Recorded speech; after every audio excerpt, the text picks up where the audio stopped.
Les tentes rouges, un alcôve où les femmes se réunissent.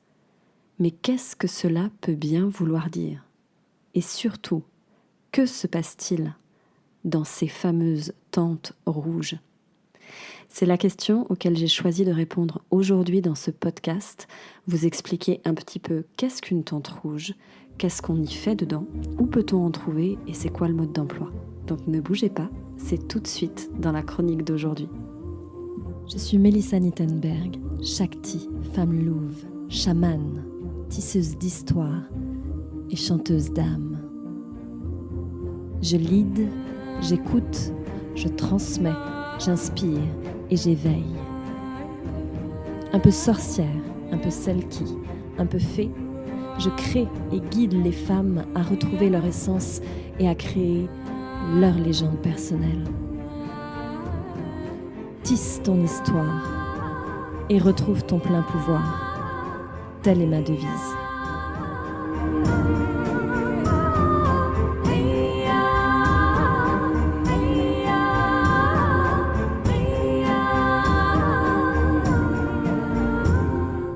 Je ne pouvais pas commencer cette chronique sans vous parler du fameux livre d'Anita Diamant. Ce livre qui s'appelle La Tente rouge et qui est sorti en 1997 et qui retrace l'histoire d'une jeune femme, Dina, qui se trouve dans une famille à peu près 1500 ans avant Jésus-Christ, dans un village avec son père, Jacob, et ses mères, puisqu'elle a différentes femmes qui l'entourent. Et cette jeune femme va apprendre un petit peu les rituels sous la tente rouge, va apprendre l'amour, va apprendre les cycles. Et tout ceci sous cette tente rouge. Elle va vivre des aventures absolument incroyables. Et c'est inspiré par ce livre qu'aux États-Unis naissent alors The Red Tent, les tentes rouges, qui vont se développer avec des femmes qui décident justement de remettre en place ces espaces de parole pour les femmes, constitués de femmes et dans un décor complètement rouge. Et il a fallu attendre 2008 pour deux Françaises décident de rapporter cette tradition de la Red Tent en France lors de la journée des doulas.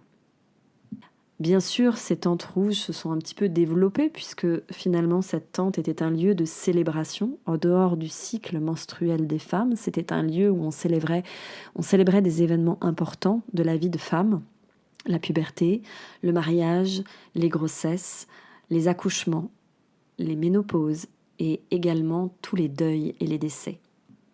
La fameuse question qu'on me pose très souvent, c'est mais que fait-on dans ces fameuses tentes rouges ?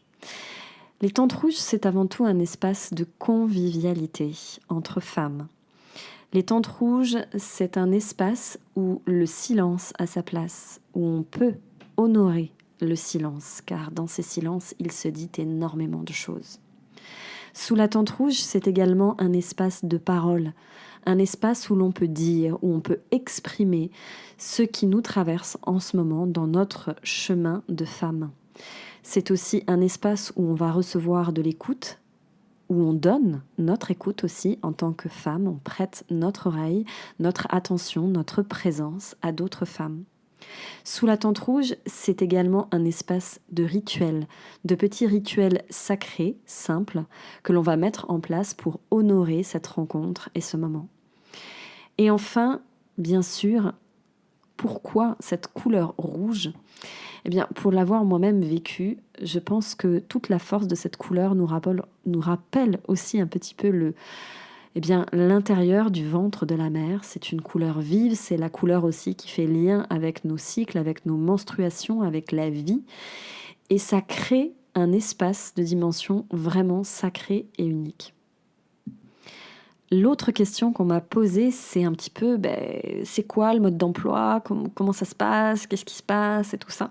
Donc tout d'abord, il faut savoir qu'une tente rouge, c'est une femme qui va apporter sa tente rouge, qui va la mettre en place et donc qui l'a créée, chacune l'a créée à son image, à sa manière.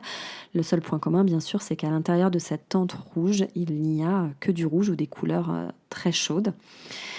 Donc, il y a une femme qui va soit recevoir chez elle, soit va être reçue par quelqu'un, et donc elle va ouvrir sa tente rouge. Elle peut l'ouvrir à des phases spécifiques de la lune, nouvelle lune ou pleine lune, mais pas forcément, c'est pas obligatoire. Elle va aussi déposer des règles. Il y a certaines règles très importantes à respecter sous une tente rouge. Je ne vais pas le développer ici parce que justement ça vous permettra de le découvrir. Mais il y a quelques règles, vous verrez, c'est toujours dans la bienveillance. Généralement, quand on va dans une tente rouge, on donne une participation financière.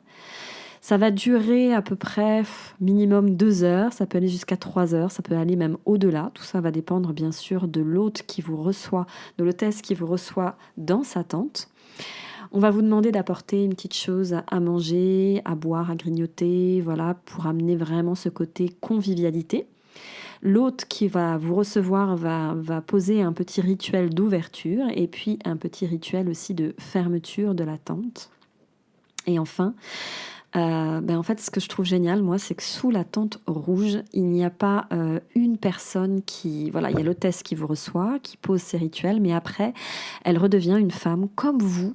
Il n'y a pas de hiérarchie par rapport à ça, c'est-à-dire qu'elle est au même niveau que vous, et si elle a envie de prendre la parole, eh bien, elle le fera aussi pour vous exprimer sa réalité, ce qu'elle vit. Et puis, ce que je trouve aussi magnifique, c'est que, voilà, si on a envie de parler, on parle. Si on n'a pas envie de parler, rester juste silencieuse, c'est complètement OK. Un autre point aussi très important, la tente rouge, elle s'ouvre bien sûr à des femmes qui sont rentrées dans leur menstruation.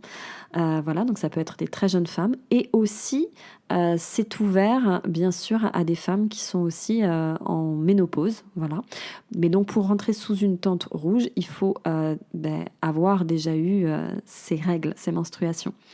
Mais je tiens à préciser qu'il existe également des tentes spécifiques, des tentes qu'on appelle des tentes roses, qui sont ouvertes aux jeunes femmes, aux très très jeunes femmes, aux adolescentes. Et c'est un lieu vraiment unique dans lequel justement il peut y avoir un petit peu cette passation pour que les jeunes femmes trouvent leur place. Donc, qu'est-ce qu'on va dire sous cette tente ? On va dire plein de choses qui nous concernent, selon nos moments de vie en tant que femme, ce qu'on vit, ce qui se passe pour nous. Il y a des choses qui vont peut-être être très liées à la grossesse, d'autres qui vont partager des choses sur leur vie intime, d'autres c'est leur vie quotidienne, leur vie de couple, leurs enfants, peut-être aussi la ménopause, plein de choses, des deuils, des célébrations, bref. Tout ce qu'une femme a besoin et envie de partager, elle peut le faire en toute liberté et en toute sécurité. Donc, c'est un point aussi qui est très important. Sous une tente rouge, c'est un moment d'introversion. C'est un moment de regard sur soi. C'est un moment particulier que je ne mettrai pas en fait sous le même nom que de cercle de femmes. Et je sais qu'il y a des femmes qui font des cercles de femmes et que ça a plus ou moins cette forme-là. Mais il y a vraiment certaines règles et certaines choses qui font que les tentes rouges restent des tentes rouges et les cercles de femmes restent des cercles de femmes. En tout cas, selon ma définition et selon ce qui m'a été transmis. Donc je ferai un autre podcast sur le sujet des cercles de femmes. Qu'est-ce qu'un cercle de femmes ? L'autre question qu'on me pose aussi très souvent, c'est où peut-on trouver des tentes rouges ? Donc les tentes rouges, vous avez un magnifique site qui est fait, un site français, mais je pense qu'il doit y en avoir au Canada ou tout ça. Enfin, vous tapez tente rouge. En tout cas, en France, c'est www.tenterouge au pluriel.fr et c'est un site, vous allez voir, magnifique et vous pouvez rentrer votre adresse, là où vous vous situez. Et normalement, toutes les femmes d'ailleurs qui proposent une tente rouge, si elles m'écoutent, elles ont dû se référencer sur ce site-là. Si c'est pas fait, faites-le parce que ça donne la lisibilité justement à d'autres femmes de trouver où est la tente rouge. Mais maintenant, c'est vrai qu'avec les réseaux sociaux, il y a une page aussi Facebook, il y a une manière aussi de pouvoir aller trouver une tente rouge. Et ça, c'est vraiment quelque chose de très important. Ensuite, dernière question aussi qu'on m'a posée, est-ce que moi je peux en créer aussi une tente rouge ?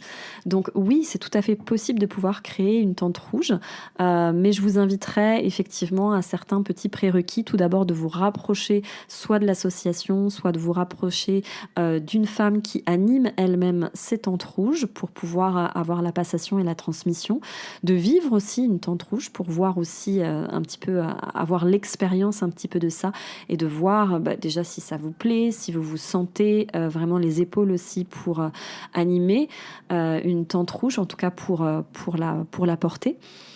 Et puis, moi, ce que j'aime beaucoup dans la tente rouge, c'est le fait que c'est une tente qui voyage. Donc, je sais qu'il y a beaucoup de personnes qui font aussi des fois des tentes rouges dans un lieu et qui donnent ces rendez-vous. Mais sachez que la tente rouge, moi, ce que j'aime beaucoup, c'est la notion qu'elle puisse voyager de maison en maison chez d'autres femmes pour pouvoir toucher aussi plein d'autres femmes. Je trouve que c'est ce côté un petit peu magique et puissant de la tente rouge. Donc, sachez également qu'il y a un groupe de soutien sur Facebook dans lequel vous pouvez, pour les facilitatrices de tente rouge, donc c'est chouette aussi parce que si vous êtes dans cette envie de naissance d'une tente rouge, vous allez pouvoir trouver un soutien, vous allez pouvoir poser des questions aussi.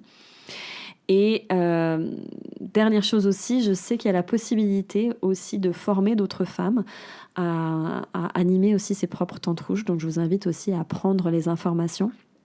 Mais après, moi, je vous mettrai aussi un peu en garde aussi par rapport à ça, parce que moi, par exemple, je n'ai pas suivi de formation de la tente rouge. Ça ne m'a pas empêché de mettre en place mes tentes rouges.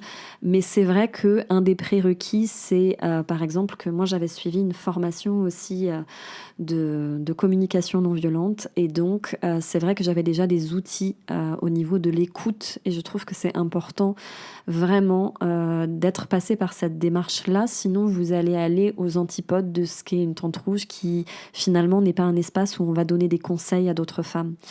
Et donc je vous invite vraiment à être dans cette démarche d'empathie et aussi voilà, tout simplement d'arriver à trouver une marraine ou quelqu'un qui anime déjà cette tente rouge et qui va vous guider aussi un petit peu là-dedans. J'aime bien cette notion de passation de femme à femme. Je trouve que c'est juste merveilleux et c'est vraiment pour moi l'expérience des tentes rouges. Voilà, ainsi s'achève cette chronique autour des tentes rouges. J'espère qu'elle vous aura plu, j'espère qu'elle vous aura donné des éléments de réponse. J'espère que vous serez à la prochaine à aller visiter une tente rouge, à vivre cette magnifique expérience et à la transmettre à d'autres femmes autour de vous. En tout cas, si vous voulez me retrouver, si vous voulez venir sous ma tente rouge, qu'elle soit physique ou virtuelle, vous êtes vraiment libre de le faire. Je vous invite à aller sur mon site www.rêvecréetransmet.com, à me mettre aussi un commentaire si vous avez aussi une question. Voilà, n'hésitez pas à le faire, je répondrai avec très très grand plaisir. Et je vous dis à très bientôt pour une prochaine chronique de podcast sur le sujet autour des femmes et de la féminité. À très bientôt.